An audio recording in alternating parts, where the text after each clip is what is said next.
What's good, y'all? Elvis here, back again with another episode of Better Barbering. For my new people, Better Barbering is a series that I started where I share tips and tricks that made me a better barber that other people use to make them better barbers, and ideally better people. So on a previous episode of Better Barbering, I touched on why I consider barbering a superpower and how it has supercharged my life. So continuing with that theme, today I'm making a video on why barbers are superheroes. And I'm being I'm exaggerating a little bit, but barbering has made me the best version of myself, or I've become the best version of myself through barbering. And that's made me a hero in a lot of people's eyes, or hero. Barbering has made me a lot more assertive in life, and that's kind of transcended different arenas. First, it started with my business. Commerce, nigga. And then it started with my relationships. And now it's just my whole lifestyle. I'm very assertive. If I want it, I'm going to go after it, or I'm going to build towards it. A lot of people admire that about me. And it's something that attracts certain people's attention and energy towards me. But I've noticed that most of the people that are a fan of, let's say, aspects or attributes that I show really strongly are really just fans of themselves. The thing that they see that shines in me is just something that shines in them, but something's been holding them back. Whenever I meet somebody and they're very kind of just starstruck about something about me, you can really cut hair really well, or you can talk in front of people, or something like that. The more I get to know them, the more I realize that the things that they're complimenting are things that they have an inclination to, but they're usually a little bit insecure about because of life circumstances, or they just haven't built up the confidence. And I heard a quote from Kanye a few years ago.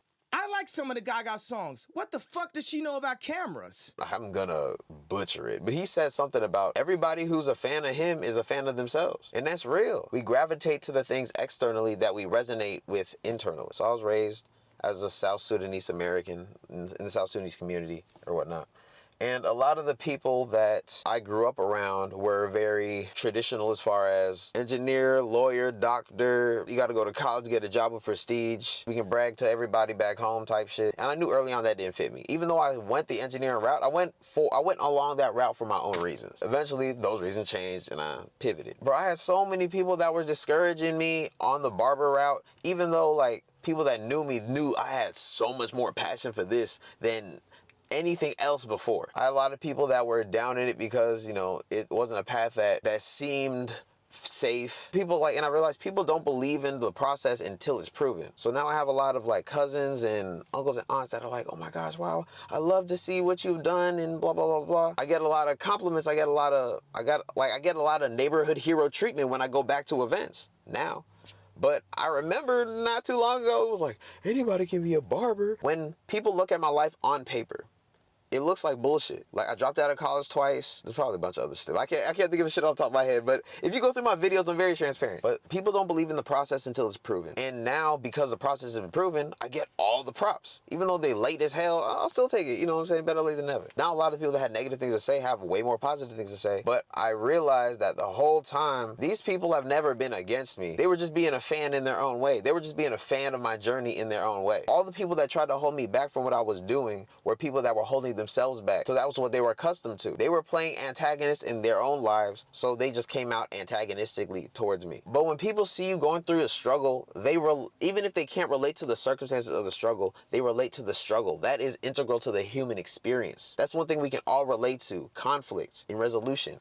That's all life is. Our lives are just big narratives just full of conflicts and resolutions back to back. And we can all relate to somebody else's story. I think barbers are superheroes because, I'm not saying all barbers are superheroes. I imagine to very specific individuals, anybody is a superhero, you know what I'm saying? Because perspective is very important. Superheroes are just people that we resonate and identify with their story. At my shop, it's a real, it's a sports barbershop, sports paraphernalia all over the place. And it's super ironic that I'm just the only black person in that shop that just do not care about sports whatsoever, bro. It means nothing to me. I'll watch a game and get into it, but that's just catching a vibe with everybody. I don't care about sports. So I just hear people going back and forth about, yo, so-and-so did this, and it's not about how he played the game, it's about how he moves outside of da-da-da-da. And I'm like, I need you to shut the hell up for the immediate future. An argument would start about basketball, but then it would be about a person principle. It's so ironic hearing them nerd out about sports, hearing everybody at the shop nerd out about sports. That's exactly what me and my clients do about anime. But from my perspective, them talking about sports is gibberish to me. But from their perspective,